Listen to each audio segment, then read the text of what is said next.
Ini adalah 5 menu wajib yang korang kena order kalau korang dah sampai dekat kedai ni. Korang cakap je makanan daripada Jepun, Western sampailah Melayu. Jom guys, hari ni aku nak bawa korang pergi JP & Co dekat Sunway Pyramid. Kedai ni daripada luar pun korang boleh tengok memang ramai. Tak tunggu lama aku order menu-menu yang paling signature dekat sini. Macam biasa tak banyak pun. Yang first ni aku try dia punya Dirty Volcanodon. Selalu kalau korang makan Volcanodon dekat tempat lain kecil je, dekat sini memang besar portion dia, memang puas. Rasa umami dia tu kuat, campur rasa creamy daripada telur ikan tu memang puas. Yang ni pula dia punya Dirty Cheese Karage Chicken. Korang tengok karage yang dia bagi bukan main besar lagi. Puas hatilah kalau korang makan yang ni. Kalau korang nak makan nasi campur seafood, dalam ni ada udang, ada sotong, ada ikan, memang puas hati. Aku memang betul-betul impress sebab kedai Jepun dapat buat makanan yang kena dengan tekak Melayu kita. Yang ni pula dia punya braised Australian beef. Kalau korang nak tahu short rib diorang ni slow cook 6 jam tau. So memang lembut. Dekat sini pun ada Malay cuisine tau.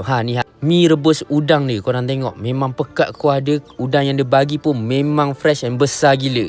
Untuk air pula, korang wajib try dia punya avocado gula Melaka ni sebab rasa lemak avocado dengan gula Melaka tu memang sedap. Kalau korang nak refreshing, korang boleh ambil fruit tea dia ni. Memang best. Kalau nak cakap pasal harga pula, harga dekat sini memang affordable and tempat ni best untuk korang datang chill dengan kawan-kawan korang. Apa pun kita santai-santai je.